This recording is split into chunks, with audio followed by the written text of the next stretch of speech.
ओम नमः सिद्धेभ्यः। नमो अरिहन्ताणं नमो सिद्धाणं नमो आयर्याणं नमो उवज्झायाणं नमो लोई सव्यसाहुणं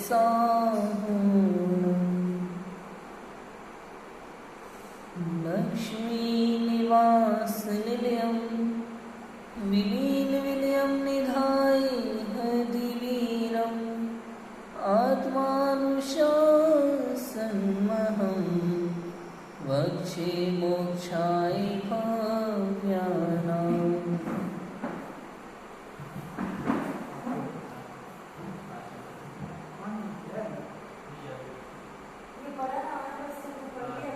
आचार्य गुणभद्र स्वामी द्वारा विरचित यह आत्मानुशासन ग्रंथ है। आवाज कम कर दो।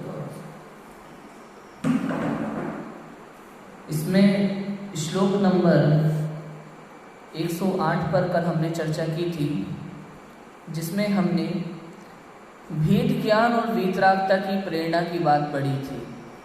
भेद ज्ञान और वीतरागता, जिसमें कहा था कि इस जीव को यदि हितकारी कुछ है ना, संसार से बचना है, संसार के अनंत दुखों से बचना है, तो भेद ज्ञान की कला आना आवश्यक है। इसके बिना कोई और साधन है ही नहीं। मोक्ष मार्ग का कोई और साधन नहीं है। आज तक 3 लोक में जितने भी अरिहंत हुए हैं, जितने भी सिद्ध हुए हैं, जितने भी आचार्य हुए हैं, जितने भी उपाध्याय हुए हैं, जितने भी साधु हुए हैं, सभी भेद विज्ञान से ही हुए हैं। और आगे जितने भी होंगे वो सब भी भेद विज्ञान से ही होंगे। इसलिए हमें भेद विज्ञान की कला आना आवश्यक है। इसके बिना पार नहीं उतरेगा। सोचो, कोई भी कार्य करना हो, जैसे अगर किसी को बिल्डिंग बनाना है तो उसे उस कला में निपुण होना अत्यंत आवश्यक है। इसलिए यदि हमें मोक्ष मार्ग रूपी कार्य को प्राप्त करना है, उस कार्य की सिद्धि करनी है, तो भेद विज्ञान रूपी कला का आना हमें अत्यंत आवश्यक है, बहुत आवश्यक है। अब देखो, यहाँ आगे बाल ब्रह्मचारियों की प्रशंसा कर रहे हैं। श्लोक नंबर 109 में वो हम पढ़ते हैं। हेडिंग लिखी है कि विवेक पूर्वक त्याग करने वाले पुरुषों में सर्वोत्तम त्याग करने वाले पुरुष की प्रशंसा आगामी छंद में कहते हैं। विवेक पूर्वक सबसे बड़ा पॉइंट है इस पूरी हेडिंग में पढ़ने का। पहला शब्द विवेक। बिना विवेक के किया गया कार्य, उसका कोई अर्थ नहीं होता, कोई लाभ नहीं होता, कोई फायदा नहीं होता। हम कितने ही कार्य करते हैं धर्म से संबंधित, पुण्य से संबंधित, कितने कार्य करते हैं। सोचो, प्रक्षाल, पूजन, दया, दान, कितना कुछ तो करते हैं, किंतु यदि वो विवेक सहित है तो लाभकारी है, यदि विवेक रहित है तो लाभकारी नहीं हो सकता, नहीं हो सकता। आज के समय में ऐसे कितने ही जैन हैं जो मंदिर में प्रक्षाल करते हैं, पूजन करते हैं, सब करते हैं, स्वाध्याय भी करते हैं, किंतु बहुत से लोगों को तो ये ही नहीं पता कि हम जिनका दर्शन करते हैं, जिनका पूजन करते हैं, उनमें गुण क्या है, नहीं पता। बहुत से जैन लोगों से पूछा जाए कि भैया तुम मंदिर जाते हो, इतने समय से जाते हो, रोज जाते हो, लेकिन क्यों जाते हो? क्यों जाते का क्या मतलब है? मंदिर तो जाना चाहिए भाई, इसलिए जाते हैं। मंदिर जाना तो अच्छी बात होती है, इसलिए जाते हैं। हमारे घर पे सब जाते हैं मंदिर तो। अच्छा, भगवान को भगवान क्यों मानते हो?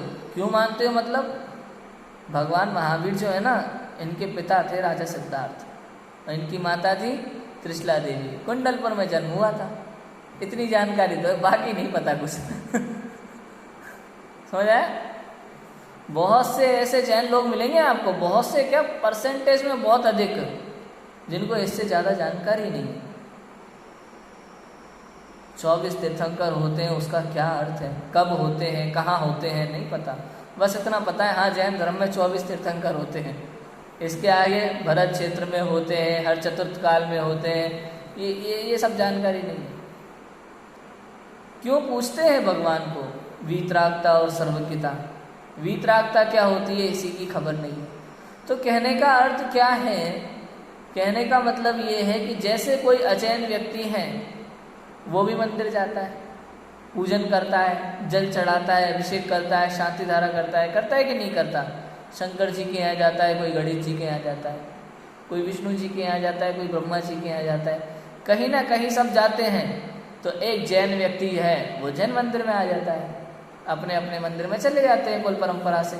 वो भी पूजा पाठ कर रहा है, ये भी पूजा पाठ कर रहा है, लेकिन दोनों को यदि अपने पूजा पाठ का उद्देश्य नहीं पता, दोनों को यदि ये नहीं पता कि मैं किसकी पूजा पाठ कर रहा हूँ, तो दोनों में अंतर क्या है ये बताओ? कोई अंतर नहीं। इसलिए कहा कोई भी कार्य हम करें जीवन में तो कैसे करना? विवेक पूर्वक होना चाहिए। विवेक पूर्वक, सबसे पहले विवेक, मैं जो कर रहा हूँ वो क्यों? सबसे पहले क्यों, इसका कारण क्या है, इससे क्या लाभ होगा, मैं जो कर रहा हूँ कहीं इससे किसी को कोई हानि तो नहीं होगी, इसका भी ध्यान रखना आवश्यक है। मुझे क्या लाभ होगा, पहला पॉइंट। दूसरा पॉइंट, कहीं किसी दूसरे को तो हानि नहीं हो रही, समझ में है? ये ध्यान रखने की बात है। और लाभ हो रहा है कि नहीं हो रहा, ये पॉइंट भी देखना जरूरी है। बहुत से ऐसे कार्य हैं जो करते आ रहे हैं, लाभ हो रहा है नहीं हो रहा है इस बात का ख्याल नहीं है, बस करे जा रहे हैं, वो भी नुकसान, वो भी, उसका भी कोई लाभ नहीं है। वहाँ भी विवेक आवश्यक है। देखो जीवन में उदाहरण देख लो आप चाहे तो, बहुत से ऐसे लोग हैं इस संसार में जो कुल परंपरा से अनेक कार्य करते चले आ रहे हैं, अनेक ऐसे कार्य करते जा रहे हैं, अनेक ऐसी रीतियाँ, ऐसी रस्में निभाते चले आ रहे हैं जिनका उन्हें खुद ही कोई अर्थ नहीं पता। सोचो, आप किसी डॉक्टर के यहाँ जाते हैं इलाज करवाने के लिए, किसी भी डॉक्टर के यहाँ जाते हैं इलाज करवाने के लिए, 15 दिन हो गए, 1 महीना हो गया दवाई लेते लेते, असर नहीं पड़ रहा है, तो हम क्या करते हैं? डॉक्टर बदलते थे या नहीं बदलते? यार उन डॉक्टर के यहाँ गए थे, उनकी दवाई ले रहे हैं, 1 महीना हो गया, कोई फ़र्क नहीं पड़ रहा, दूसरा डॉक्टर कर लेते कि नहीं कर लेते? या फिर दवाई चेंज करेंगे, या तो दवाई चेंज करेंगे या फिर डॉक्टर चेंज कर देंगे। अब इधर देखो, यदि कोई व्यक्ति कोई परंपरा निभा रहा है, किसी कारण से कोई रस्म निभा रहा है, किसी देवता को किसी कारण से पूजता है, यदि उससे लाभ नहीं होता दिखाई देता तो क्या करना चाहिए? समझ जाना चाहिए कि नहीं? या तो हमारी विधि में कोई खराबी है या फिर देवता में कोई खराबी है, कुछ तो गड़बड़ है ना।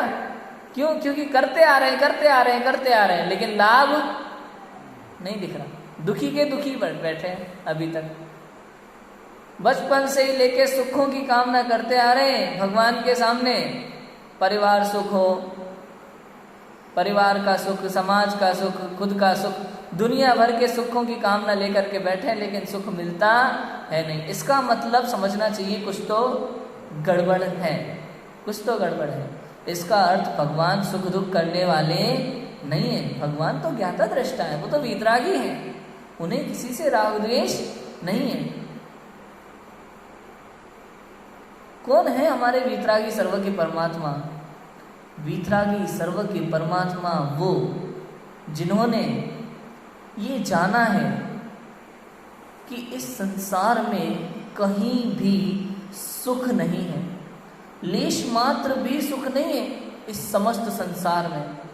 ऐसा जानकर, ऐसा समझकर, विवेक पूर्वक, ऐसी श्रद्धा पूर्वक जिन्होंने घर को त्यागा, घर के प्रति मोह को त्यागा, समस्त वस्त्रों का त्याग किया, समस्त परिग्रह का त्याग किया, सिर्फ बहिरंग ही नहीं अंतरंग मिथ्यात्व, क्रोध, मान, माया, लोभ, हास्य, रति, अरति, शोक, भय, जुगुप्सा, स्त्रीवेद, पुरुषवेद, नपुंसक वेद, ये चौथा अंतरंग परिग्रह का भी जिन्होंने त्याग किया, ऐसे वे महामुनिराज, वो महामुनिराज जिन्होंने जाना वास्तव में कि संसार में सुख नहीं है, वे मुनिराज सब कुछ त्याग करके, संसार के समस्त भोगों को त्याग करके वनों में जा कर के आत्म ध्यान करते हैं, स्वयं में ही जम जाते हैं, रम जाते हैं, और उन्हें केवल ज्ञान की प्राप्ति होती है और वे भगवान बन जाते हैं। वे भगवान बनते हैं और संसारी जीव दुखों से पीड़ित होकर के क्या करता है, वो अपनी मिथ्यात्व के कारण से, अपनी ही भूल, अपनी ही उल्टी मान्यता के कारण से अनादिकाल से संसार में दुखी होता आ रहा है और मंदिर में जाकर के भी गलत ही भाव करता है। वहां जाकर के भी उन भगवान से संसार के भोगों की कामना करता है।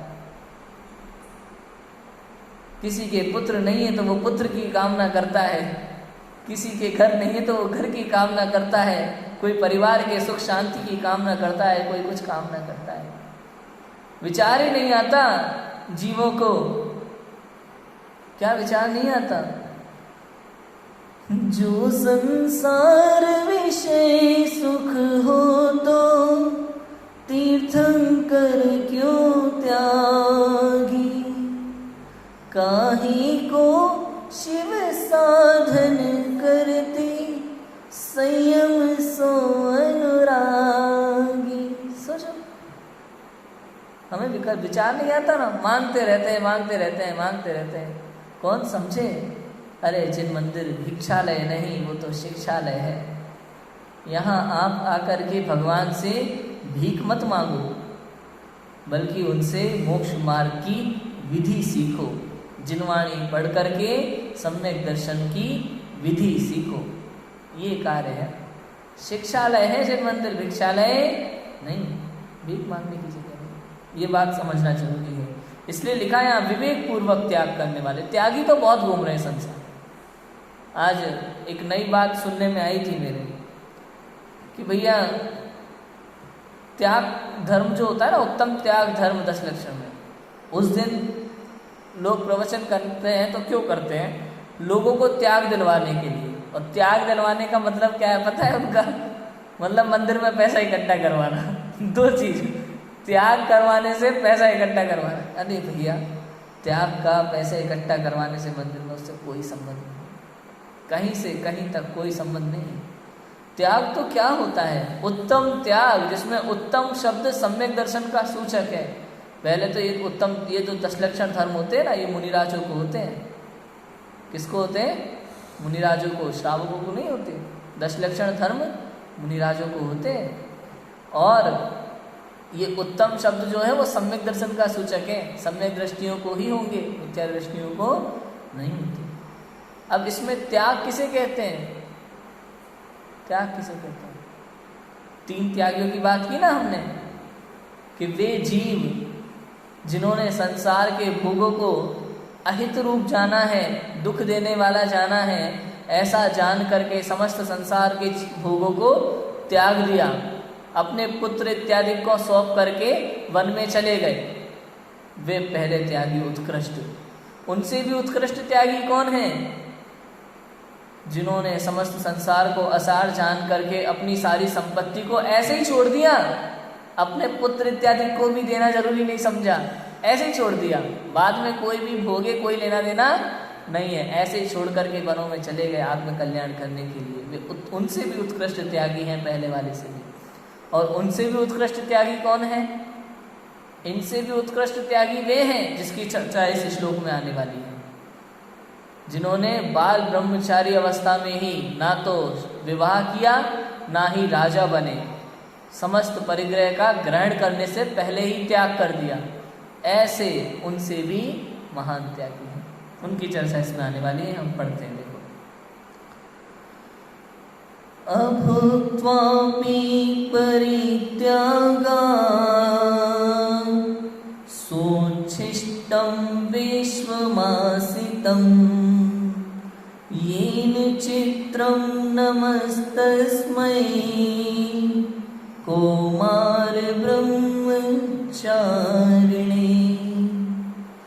भोगों को तजने से जिनका है उच्छिष्ट सकल संसार, ब्रह्मचर्य धारी कुमार को अचरज सहित नमन बहुबार। भोगों को तजने से जिनका है उच्छिष्ट सकल संसार, उच्छिष्ट माने झूठन, झूठन मतलब क्या होता है लोक में, जैसे किसी के सामने थाली परोस दी ना, अब वो खाए ना खाए उसको झूठा करार दे दिया जाता है, अब वो झूठन है। एक बार जिसको परोस दिया अब वो उनकी है, उसने खाया नहीं खाया। आजकल तो हालांकि ऐसा नहीं होता संसार में, भैया किसी के आगे थाली परोस दी, अगर वो नहीं खा रहा तो बगल में सरका देते, भाई तुम बैठ जाओ आ जाओ। अभी तो ऐसा हो गया, लेकिन ये सांसारिक व्यवस्था है। यदि किसी को भोजन दिया और उसने नहीं भी खाया तो भी उसे उसका झूठन माना जाता था, समझ आया? तो ऐसा होता है। देखो लिखा, उस कुमार ब्रह्मचारी को हमारा नमस्कार हो, उस ब्रह्मचारी को हमारा नमस्कार हो जिसने भोगे बिना ही विषयों का त्याग करके समस्त विषयों को अपनी झूठन बना दिया। यह आश्चर्यकारी है, आश्चर्य की बात है। बिना भोगे ही समस्त विषयों को झूठन बना दिया। वैसे तो देखा जाए तो इस संसार में समस्त विषय हमारी सबकी झूठन ही तो है। और पहले श्लोक में तो क्या कहा इसी ग्रंथ में आचार्य ने, कि ये सब हमारी उल्टी है। क्या है? उल्टी है। अनंत बार एक एक जीव ने, तो एक एक प्लस अनंतों जीवों ने अनंतों बार संसार के समस्त भोगों को ग्रहण किया भी है और छोड़ा भी। उल्टी के समान है। क्या लिखा?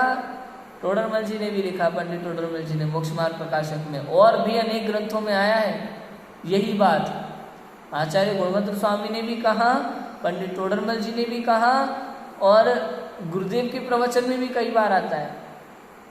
क्या आता है? सब कुछ उल्टी है। संसार के समस्त भोग ग्रहण करने के बाद किसी को ने उल्टी कर दी और फिर वापस उसी उल्टी को चाट रहा है, ऐसा भोग ग्रहण करना है। ऐसे शब्द लिखे हैं। फिर भी इस जीव को वैराग्य नहीं आता, उसी में रमा रहता है, उसी में जमा रहता है।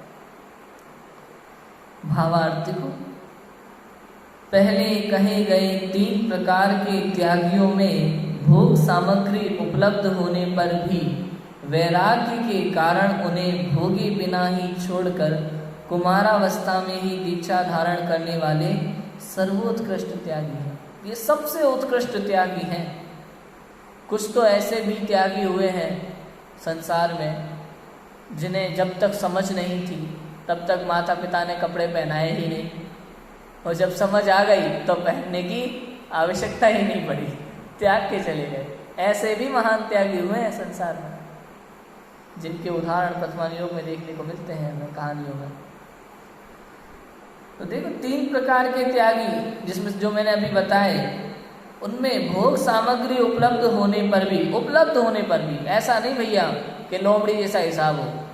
लोमड़ी जैसा हिसाब मतलब समझे कि भाई अंगूर खाने की कोशिश कर रही है और अंगूर खाने को नहीं मिलते तो सोच लेती है अंगूर खट्टे हैं जाने दो खट्टे हैं, वैसा नहीं है। ये भोग सामग्री उपलब्ध है। बड़े बड़े राजाओं के राजकुमार, सुकुमार मुनिराज जैसे, सुकौशल मुनिराज जैसे, याद है ना सुकुमार मुनिराज? सरसों का भीग दाना जिनकी तन में चुभता था, हाँ? काया की सुध नाही, काया की सुध नाही, गीदड़ तन भक्ति देखे, मोक्ष की प्रेमी हमने कर्मों से लड़ते देखे। वो सुकुमार मुनिराज, है ना? सारी भोग सामग्री उपलब्ध थी कि नहीं थी बताओ? उनकी माता उनसे सबसे अधिक प्रेम करती थी, सबसे अधिक प्रेम, और सामग्री की कोई कमी नहीं थी। जबकि उस नगर में राजा के पास इतनी संपत्ति नहीं थी जितनी संपत्ति उनके पास थी। याद है ना? उसने रत्नों की, कोई व्यक्ति आया था बेचने के लिए एक कपड़ा जैसा, तो उसने वो कपड़ा खरीद लिया अपने बेटे के लिए, लेकिन देखा कि वो तो उसे चुभता है, तो उसने उसकी जूती बनवा डाली। क्या बनवा डाली? जूती। और वो पता है कपड़ा कौन सा कपड़ा था?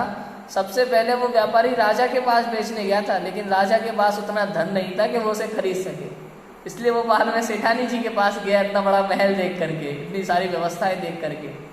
और वो व्यवस्थाएं भी उन्होंने क्यों की थी कि कोई दिगंबर मुनिराज नगर में प्रवेश न कर सके। ऐसी व्यवस्था थी उस समय उनकी, बेटा दीक्षा ना ले इस डर से। तो अब महल में जूती बनवा ली, अब जूती भी उसको चुभती थी, नहीं पहनी, ऐसे ही डली हुई थी छत पे। तो एक दिन कोई कौवा आया, जूती उठाई, वहाँ से ले गया और राजा के महल के ऊपर डाल के चला गया। राजा ने देखा जूती को उठा करके, अरे ये तो वही वस्त्र है, ऐसा कौन है हमारे राज्य में जिसने इतने सुंदर कपड़े की जूती बनवा डाली, और वो भी उसकी भी कोई खबर नहीं है। इतना धनवान कौन है, सोचो। इतनी भोग सामग्री थी, किंतु बिना भोगे ही त्याग। और ऐसे भी तो याद है ना, जम्बू स्वामी, सोचो। मतलब आप देखो, आज ही विवाह हुआ और रात्रि में ही पत्नियों से चर्चा कर रहे हैं तत्व चर्चा। और तत्व चर्चा करते करते बताते हैं, मेरा तो दीक्षा लेने का भाव है, मैंने विवाह तो कर लिया, माता के कहने से, उनकी आज्ञा से विवाह कर लिया, किंतु मेरा भोगों में बिल्कुल भी मन नहीं है। विवाह करने के बाद भी बिना ग्रहण किए, सोचो, उपलब्ध की बात कर रहा हूँ, उपलब्ध होते हुए भी छोड़ दिया। सोचो, उनने तो विवाह किया भी था, चलो माता की आज्ञा से। और भी ऐसे कई हैं जिन्होंने विवाह करना जरूरी ही नहीं समझा, उचित ही नहीं समझा। आजकल तो हर माता पिता बढ़िया कह देते हैं ना, अरे नहीं शादी तो जरूरी है, उनसे नहीं मुझे शादी नहीं करनी, नहीं वो तो जरूरी है। जरूरी मतलब ऐसा समझते इसके बिना जिंदगी चलेगी ही नहीं। ऐसा कुछ भी नहीं है, समझ आया? तो लिखा इसलिए, परंतु सामग्री मिलने पर भी भोग किए बिना उनका त्याग करने में बड़ा आश्चर्य है। देखो, भोगने के बाद विषय सामग्री को छोड़ने में कोई आश्चर्य नहीं है। क्यों? क्योंकि मन बढ़ जाता है ना भाई। शुरू में अब कोई नई चीज होती है ना, तो बड़ी इच्छा होती है। किसी गांव में आप देखो, किसी गांव में नई सड़क बनी है, जैसे वो छोटा सा गांव है, नई सड़क बनी है, तो एक फोटो आया था फेसबुक पे, जोक जैसा, किसी छोटे से गांव में नई सड़क बनी है, तो वो गांव वाले लोग चप्पल उतार करके सड़क पे प्रवेश कर रहे हैं। नई चीज का जादू है। कोई भी नई चीज है तो लोगों को बड़ा आश्चर्य लगता है, और एक बार जब उसको यूज कर लिया, अब उनके लिए वो छोड़ो पुरानी, अब उसके पास ज़्यादा दिमाग नहीं रहता उनके लिए। छोटे छोटे बच्चों को देखो, नए खिलौने जब उनके लिए लेके आते हैं ना, तो वो किसी और को हाथ नहीं लगाने देते, कोई हाथ नहीं लगाते खिलौनों के। और वो चला लिया, खूब खेल लिया, मन भर गया, उसके बाद भले ही कोई उठा के फेंक दे, कोई मतलब नहीं, नया आ जाएगा, अब तो कोई दिक्कत नहीं, अब तो मन भर गया। ऐसे इसलिए लिखा कि भोगने के बाद विषय सामग्री को छोड़ने में कोई आश्चर्य नहीं है। वो तो कोई भी छोड़ देता है, सबका मन भर जाता है। आज देखो, किसी भी शादीशुदा व्यक्ति से बात करो तो वो कहता है, यार मैं तो पछता रहा हूँ भाई, पछता रहा हूँ मैं तो, भोगने के बाद मन भर गया, समझ आया? अब उसको कोई इंटरेस्ट नहीं रहा। लेकिन यहाँ तो, लेकिन जिसने भोगा नहीं है, आप उनसे पूछो तो वो लालायित रहते हैं। जिनकी शादी हो चुकी है वो विवाह से परेशान है, और जिनकी नहीं हुई है वो विवाह ना होने से परेशान है। जो दोनों समस्याएं हैं। परंतु सामग्री मिलने पर भी भोग किए बिना उनका त्याग करने में बड़ा आश्चर्य है। ये हर किसी के बस की बात नहीं है, सामान्य व्यक्ति के बस की बात नहीं है, साधारण व्यक्ति के बस की बात नहीं है। जिस प्रकार किसी के सामने भोजन परोसा जाए और वह उसे खाए बिना ही छोड़ दे तो उसे झूठन कहते हैं, उसी प्रकार इन्होंने बिना भोगी विषयों को छोड़ दिया, इसलिए सब विषयों को झूठन के समान कर दिया है, अतः उन्हें हम नमस्कार करते हैं। बिना भोगे ही, सोचो, कई बार तो ऐसा समझे बेइज्जती जैसा हिसाब, जैसे किसी को बुलाया जाए बड़े सम्मान के साथ और वो आने से मना कर दे तो बुरा लगता है कि नहीं लगता? हमारी बेइज्जती सी फील होती है कि नहीं होती? बड़ा व्यक्ति है, बुलाया गया, और कोई बड़ा व्यक्ति हमें बुला रहा है और हम ही नहीं आ रहे, तो उस बड़े व्यक्ति को अपमानित महसूस होता है कि नहीं होता? ऐसा होता है नॉर्मली संसार में। अब इधर देखो क्या लिखा कि जिसके सामने भोजन परोसा जाए और वो खाने से इनकार कर दे, खाए बिना ही छोड़ दे, तो उसे झूठन कहते हैं। अब वो झूठा हो। इस प्रकार से उन्होंने संसार के समस्त विषयों को बिना भोगे ही छोड़ दिया, बिना ग्रहण करने ही त्याग दिया, इसलिए वे सब झूठ हैं। त्याग किसका होता है? पता है त्याग क्या होता है? वास्तव में तो आत्मा ने किसी चीज को ग्रहण किया ही नहीं, कोई ग्रहण ही नहीं किया कुछ, तो त्याग किसका करे? तो यदि घर आत्मा का है तो वो छोड़ के क्यों जाना पड़ता है? ये शरीर उसका है तो छोड़ के क्यों जाना पड़ता है? वास्तव में तो जीव ने कभी कुछ ग्रहण किया ही नहीं है। अरे वो तो अरूपी है, और ये समस्त पदार्थ जिनकी हमें महिमा आती है वो सब रूपी है, पुद्गल है, जड़ है, अचेतन है। ये अचेतन कभी चेतन रूप होता नहीं है, जड़ कभी जीव रूप होता नहीं है। तो त्याग किसका किया? कि मोह का। किसका त्याग? मोह का। घर का त्याग नहीं करते, घर के प्रति जो मोह का भाव है ना, मेरा मेरा, इसका त्याग करना है बस, मेरेपन का, ये मेरा नहीं है, ये निर्णय होना चाहिए, इसका त्याग होता है। त्याग अंतरंग में होता है, बहिरंग में नहीं होता। समझ आया? विवेक पूर्वक शब्द लिखा है, ऐसे कहीं भी कुछ भी दान दे देना वो त्याग नहीं है, दान भी नहीं है, वो तो दान भी नहीं है भैया। दान भी विवेक पूर्वक दिया जाता है।